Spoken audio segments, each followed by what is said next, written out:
Hello and welcome to Mostly Minnesota Music Last Edition. I'm Ann Tracy. I'm here with my co-host, Heather Baker. and we are here with Matt Caflisch. Welcome. Hello, thank you for having me. Yeah, we're super excited. We saw you playing a couple weeks ago. We saw you playing on my birthday at the White Oh my Squirrel, gosh, and we happy enjoyed it so birthday. much. Yeah, thanks. And I have to say, I thought that Heather and I knew a little something about Minnesota music until I really listened to your album, Runaway. You I don't know if you're a natural historian or you love St. Paul even more than I do. I just love that aspect of the whole album. Oh, cool. The geographical aspect. The and the music and just everything. It's so many stories. Hey, that's good to hear. I'm glad you were listening. I'm glad that, people are listening to it maybe, but certainly that you have, picked up on that little aspect of what I was doing there. Yeah.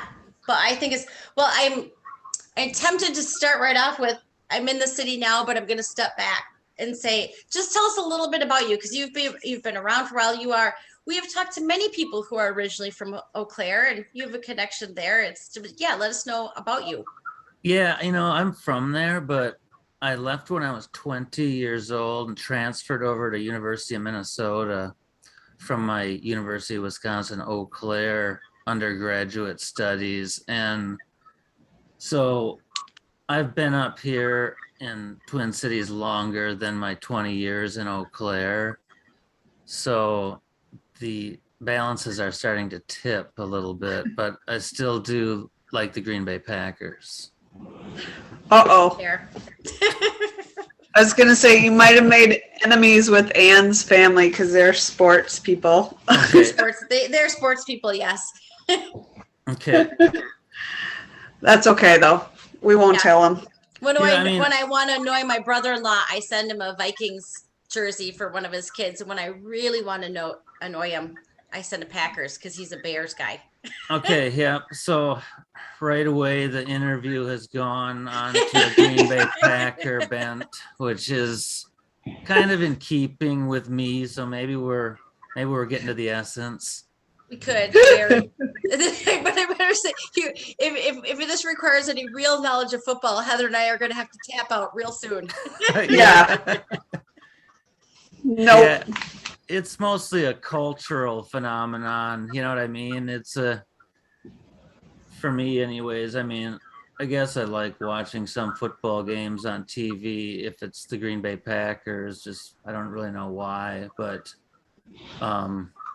yeah, it's just that culture from where I'm from in Wisconsin where it's very Packer centric. It's almost like a Sunday uniform. I was going to say Randy Moss made it into your song, so you do embrace a little bit of the Vikings then. Very good call, Heather. You were paying attention. You have passed my test that I was wondering if you would pass. So God. That worked out well. But yep, Randy does make it in there because I do like Randy Moss. I just found him to be somehow entertaining and enchanting and super talented. But I just like everything about him. Yeah, I'm out of my depth here. Randy Moss could have been sexy grass for all I know. I don't. Yeah. Oh. I was going to say, I don't even know if he plays anymore. I think he should be retired, but maybe he's not yet. He's a sports commentator now. Okay. Monday Night Football, I think. Okay. But yeah, Randy Moss did make it in there. I guess you guys are picking up on things and teaching me about myself. I didn't think about how much. Is there any Green Bay stuff on this? I said he was from Appleton, and that's near Green Bay in my Simple Wide Trailer song. So that's why I think about the Green Bay. But anyways, you're right. Mike Wisty, who produced the album, even sort of told me, you're really mentioning a lot of place names. I'm like, yeah, I noticed that too. I think it's just that creative writing 101 thing where they tell you to be specific. So it's cool. It's fun when you're specific, especially if it's coming from your own thing like mine is. I'm kind of just picking up on, cool stuff around me, but I was gonna say it kind of gave me the element of when I listen to Hold Steady, and it gives you kind of the journey of your own life in all those settings because you've been there. So then it brings you to those spots, and you remember, what you've done in there. So I enjoy it. okay, cool. Thank you. Well, and I'll say I'm in the city now. I mean, I am St. Paul, St. Paul, St. Paul through. In fact, when you do your remake, I'm still in the city. I will give you every street I've lived on in St. Okay. Paul so that you can. But I was like, hey, West 7th, wait, Midway, Frogtown. Ah, it It's was almost, I think, I'm almost thinking you should write it. what? I've got enough to do on my own. I don't. Guys, No, that's a good idea. I was gonna say though, you were saying you're St. Paul through and through, kind of or whatever. And I was just talking to this fella in Minneapolis the other day who's telling me that he's Minneapolis through and through. So that's sort of a new one for me. I have been up here 25 years, but I haven't seen the St. Paul and Minnesotan and Minneapolitans going against each other like this. I don't know what's happening. I will tell you because I think it was either I was talking about the being at the White Squirrel, or I was talking with somebody, but he was saying he's from Minneapolis and he's at the White Squirrel, and somebody had said, "Hey, is the keg and case around here?" And somebody looked at him and said, "From Minneapolis, huh?" That's the best you can come with up with on West 7th. And the keg and case is great. I don't mean to disparage it at all. It's a fantastic place. But I said, yeah, you want to ask about Joe and Stan's, or at least Mancini's. I've slowly learned the name Joe and Stan's, so now I'm conversant in Joe and Stan's. I kept telling people the place where I ran across the street from White Squirrel to get a burger and fries, and it was a good burger and fries, so I can say that. There are a number of places on West 7th, but but the nod to those specific locations. The other thing, the line that you have in there is about talking Husker Du. Just talking to Grant Hart of Husker Du, and I can remember myself and having a conversation with him, obviously not yesterday, but a few years ago before he passed, and thinking, oh my God, if my 16-year-old self could see my not 16-year-old self, I would have hope for the future. Yeah, I did know Grant, and he was just so fun in a rock and roll sense to be around and hear him talking about whatever. I rode in his Studebaker cars a couple of times, and that was pretty fun. He would go to the top of a parking ramp, and with the car not started, just have the clutch in so that he would be coasting down the corkscrew, not using any gasoline or whatever, just using gravity to go out. And then the arm would lift up and he would pop the clutch and the Studebaker would start up. And that was very fun. That's fantastic. I feel like there's a story behind the story of every song that you have. What are you asking? Well, what's so funny is I take a song like Paul Nelson, and I did not know that he was from Minnesota. And the music critic, did you know him? How did that song come about? It was from reading. I love reading the rock bios. I think like a lot of people do. And so I can't remember. Oh, I really like Warren Zevon. And so I got to Paul Nelson via Zevon. Was listening to Zevon a bunch and wondering if there was something. Somehow I heard that there was a great Rolling Stone article about Zevon. then I learned, oh yeah, that is a great article, but Rolling Stone cut it down when they released it, and there's actually a better unedited version, longer version. And so that all of a sudden I got that book from the library, the Paul Nelson book written by Kevin Avery, called Everything is an Afterthought, The Life and Writings of Paul Nelson. And so it's just another fun rock bio read or whatever. But I'm not, I had remembered Paul Nelson from the Scorsese No Direction Home Dylan movie. Paul Nelson's interviewed in there with a newsboy cap and his cigarillo. And anyways, that Kevin Avery book is so amazing. Paul Nelson was amazing. I was gonna say though, I think I didn't know that Paul Nelson was from Minnesota. So I don't think I knew that going in, even though I knew he was a Dylan reviewer and fan, an early supporter. One cool thing about Paul Nelson that's not in the song is that he was the only person cheerleading when Bob Dylan went electric. Paul Nelson was all for it and thought it was great that Dylan went electric. So that's how cool Paul Nelson is. That's a very, and I don't remember the details, but he had a couple of times where he was kind of out on a limb for a few bands. I do remember that. Exactly, yeah. I, I love that. I'll tell you, I was a librarian. I have a degree in library science, and I like to hear how your mind works. You know, it's kind of you're a walking card catalog. You know, then I went to this, then I went to this. A lot of physical media has made its way through my brain. Can you tell me a little bit about that old devil? I love your starting lyric on that one, and I am a lot of your songs I want to hear the story behind, but that one I really love. Cool. Thanks, you guys, for listening that closely and critically. That's really fun for me. But what was I going to say about that? That old devil is a big part of those lyrics are written by my friend who goes by the moniker Riverfish.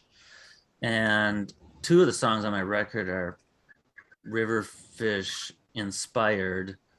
I kind of wrote the song and I would write but I would take whole paragraphs from him. So you're talking about how that song opens or something, but I know in that song, Mike Wisty, who helped produce the record with me, he had said, who wrote the words on that old devil where you say, it's something about grinning. It's the word, I burned the one where we both grinned. That's a Riverfish lyric. So the favorite lyric on the whole record for my friend Mike Wisty was not my lyric. So it's the way it goes.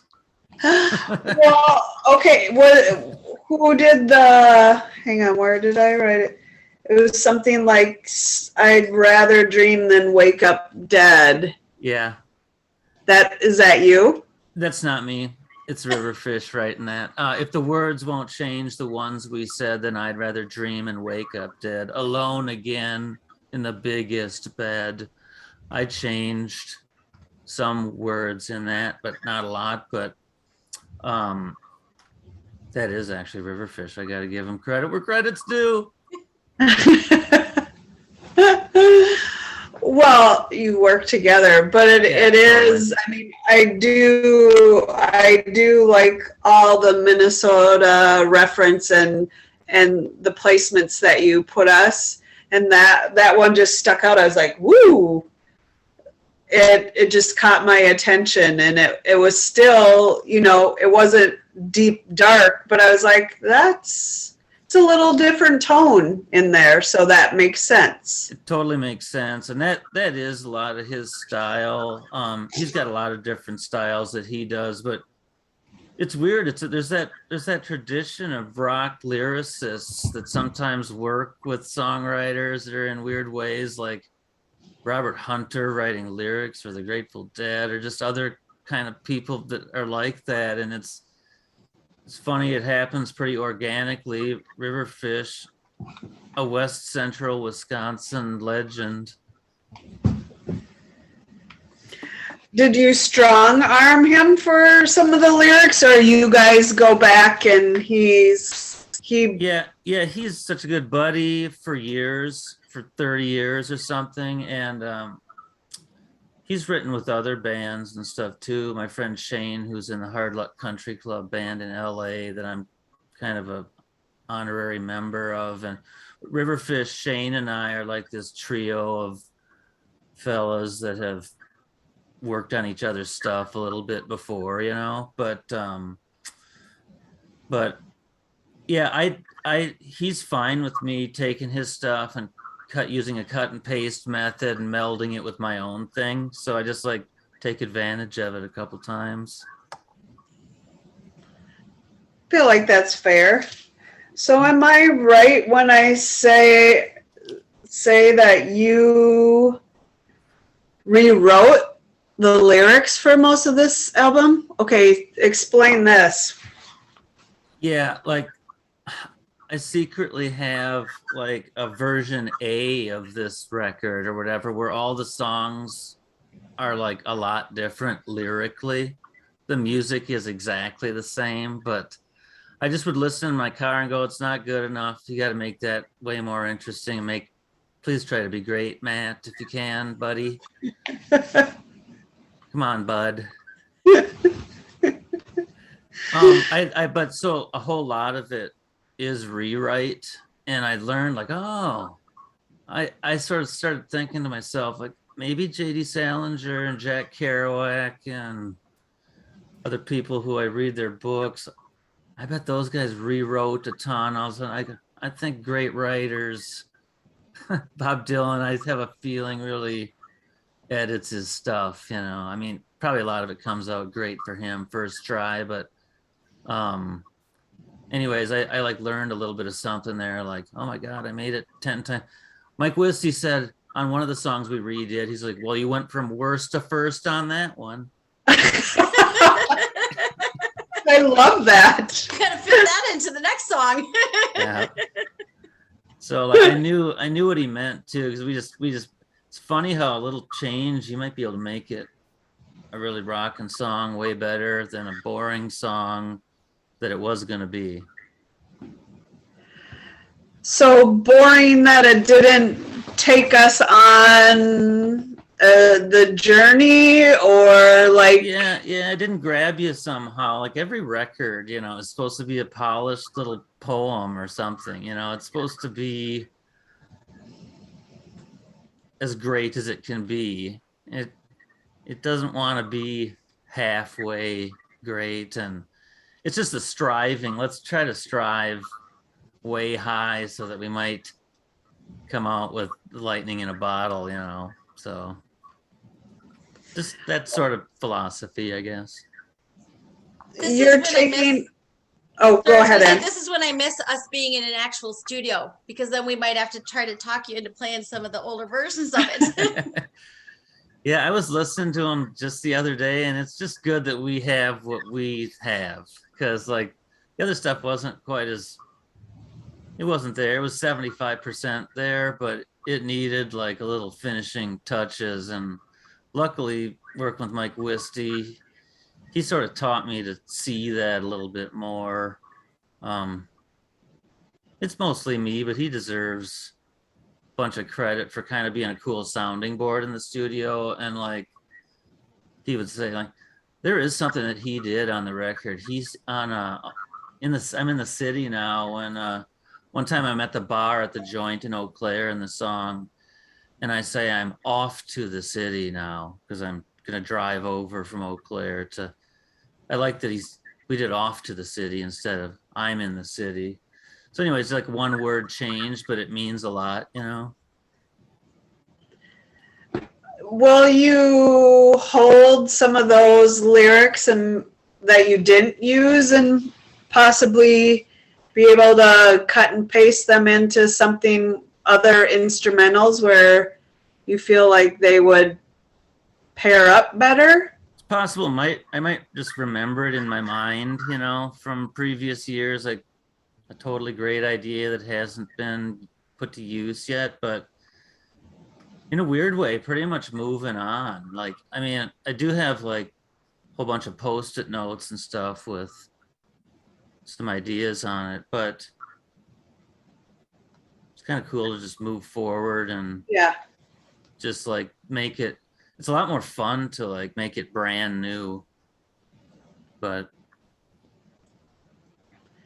True. Doesn't get you stuck sort of thinking the same way for here. But you had, I don't know this fact. Did you use the time to rewrite it because you were going to release it right when everything kind of blew up, or did you do it I'm assuming you did it before then. I did do it before then. Okay. Record is already completely done when Okay. COVID hit, but Okay. but yeah, no, just as a matter of course, I just was like listening to those versions. Some stuff was perfect right out of the box or whatever, but only about 25%, like 75% of it, I think we quote unquote went from worst to first. I hear a lot of, and maybe it's because it's my own, but I hear like Whiskey Town, a little Jayhawks, and more like Tim O'Regan when he sings, and I'm like, woo! I really am digging your album a lot. Oh, that's cool. It's right up my alley, and I love the Simple Wide trailer and your video. Well, thank you. Actually, all the videos, because I like the one where you're bringing us all through all the spots too in St. Paul. Mhm. Can you say anything about the Simple Wide trailer video or any of the creativeness you sprinkled on top of that? Yeah, somehow just wrote that song and I had that footage. I had that Super 8 footage. It's my footage. I own the footage. The footage is from 1970 or 69. It's my mom. Oh, Nice. But she's a character in there and with all those young people partying because she's a senior in high school or something like that. It really is the trailer that she lived in just outside of. So it's super funny, like how personal that is. But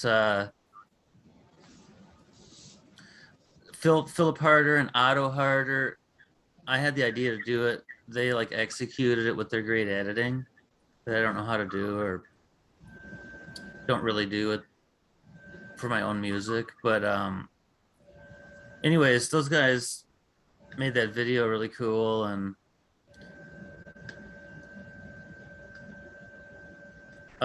people seem to like that video. It's always fun to see kind of old weird footage like that. yeah. So you are really personalizing a lot of this, because I think the video for Something Real is very personal too, right? You are right about that, Heather. Yep. I am acing this test. I can't Yeah, you believe are. it. 4.0.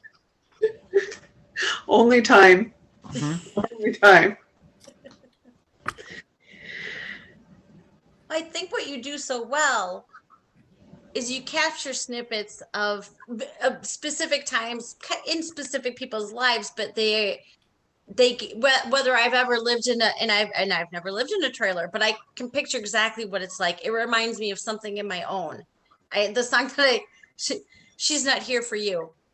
That is the song that I just think, oh, I, you That's know, cool. yeah. Thank you for Because that. what I think is there must be some irony there because if someone says she's not here for you, probably I am here for them. It's Yeah. Yeah. It's funny. Can cut a lot of different ways, both ways. yeah, I can imagine. So a song like that, does that have a story behind it as well? Is that a moment that you thought of and or just something you witnessed or Yeah. I mean, kind of make things up. Things are mostly probably did happen in real life. I mean, yeah, it's weird when the songwriter like starts going that deep into his or her inspiration or process. But I going back to Grant Hart, I did see him in an interview recently that I'd never seen before. He talks about he does go into depth about, a lot of his songs are totally real. I think mine kind of are mostly real. A lot of songs though you do make up, like 16 to 18% of the song is like made up, but 84% is real or something. But um anyways, I just when you asked me that and I started thinking about how real it kind of is, I'm like, Grant sometimes wrote some things about really difficult topics that are like real, but they're really cloaked. Um and it's funny that you figure it out like 31 years later, like, oh, that's what that song was. I don't know if you guys have ever had that where people sometimes say, I was 0 days old when I yeah. learned that blah, blah, Grant Hart meant this. But anyway, that still happens to me. But it's cool to talk about him and uh, think about him. I used to run into him at Barely Brothers Records in St. Paul. Sometimes he would just be browsing the bins, and he played the Still Rovin' for me on 45. There's another Oh, Minnesota group. I think Still Rovin's Minnesotan, right? I'm You not guys know? sure. You're Okay. That's like a 60s garage group or something. okay. I'm not totally sure myself, but anyway, I always thought I sort sounded like Husker Du. So maybe people get influenced by things. Like I think Grant Oh got yeah. influenced by stuff. Well, and he was so interesting to start. And the only song I ever kind of to get to your point of you hear one thing when you're 17 and you hear it years later. My favorite song forever was Diane, which I won't even say when he found that out. I was like, dude, I didn't write it. It was just my favorite, but we had a huge conversation about Diane, which I guess I'd never really, was 17. Hadn't listened to the lyrics really, but that's a dark, dark, dark song, but he had such a way just but then to talk to him more about it, you just heard all of the backstory and all of and he told me every band that had ever covered it. And just well, like yourself, was just a font of this information on this and this and this and this and this. And you just get him started and it was a firework. No, I mean, and to tie it back to the question that you actually asked me, she's not here for you. You're trying to say, like, does this spring out of a real instance or something like that? And Yeah. it's like, I think that thing, if I remember, is like just she went out to a show and she didn't care for your act. She didn't stay for your act, bud. It's another one, like, I almost thought, like, my first time that I ever said it was, she's not here for you, bud. That's why I edit a little bit before I finally publish. Anyways, I think it's just like that thing that everybody's ever, because I played a lot of club shows in my life and whatever since I've been 18 playing in clubs or whatever. And it's just so funny, like the way people treat other people, the way they get treated. And I just remember like thinking like she didn't care for your act. And it's just kind of funny in that sort of like talent buyer speak, she didn't care for your act. Just because it's the verbiage, it's trying to think about going to clubs like that and seeing how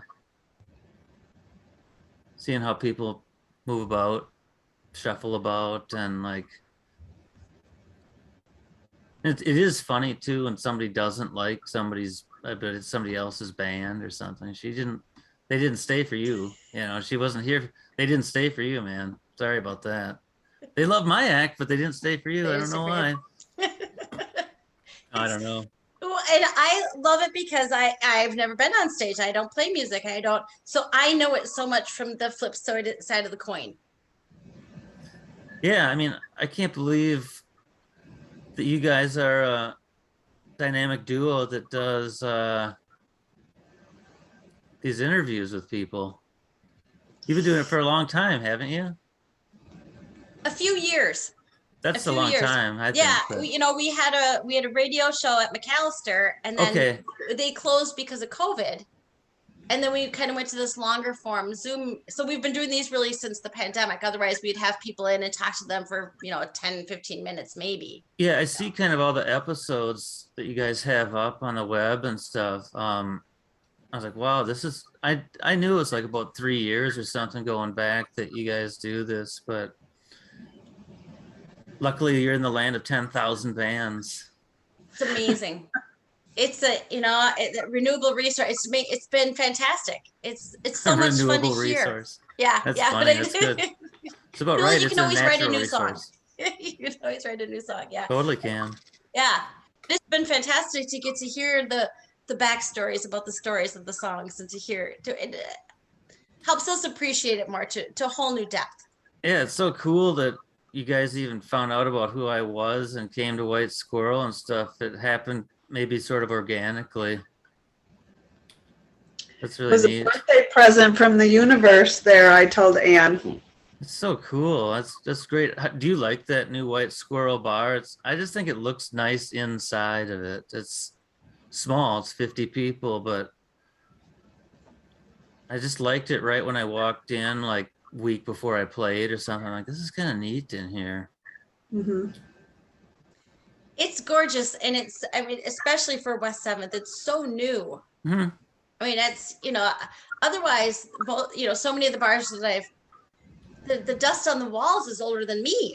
Yeah, And right. many of those places, it's just and I was it's no gonna place I've say never been it'll. underage, so it's I was gonna say, Matt, I feel like the white squirrel's gonna seep into some of your new material. I mean, I hope so, but it's not what I'm working on right now. But you're probably right about that. I mean, but I just like it when it just comes out pretty naturally and you're not even really, you don't really think about. I don't know why I said West 7th and St. Paul, but West 7th is pretty cool in St. Paul. I'm glad I said that. And yeah, I can't believe how carefully you guys listen to stuff. That's really fun for me, like I said. Thanks for doing that. yeah. Well, thanks for having music we like to listen to that carefully. That's kind of that's part of it too. So I'm just kind of swinging it around. You are playing. You have something on that. It's a little ways away from home, but you're playing in Eau Claire on September 11th. You got it right, yeah. The Mousetrap. Mousetrap, Baby Grant Johnson's coming over. Also, Todd Adams from Eau Claire's on the bill. It's free. Wow. Oh, there you go. And Eau Claire really is kind of got an enclave of music bubbling up there. It feels like. Yeah, I don't know. I think so though. I'm born and raised, but yeah, there's definitely 5, 6, 7, 8 rock bands, that are always playing around there. That's good. That's good. Not to We hear it mention, come up more and more, which is fantastic. It's yeah. All I ever knew about Eau Claire was the convent. It's my background there. Yeah.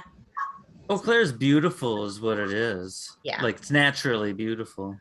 It really is. It's so for folks who are looking for a little bit of a road trip. Yeah. Eau Claire on September 11th.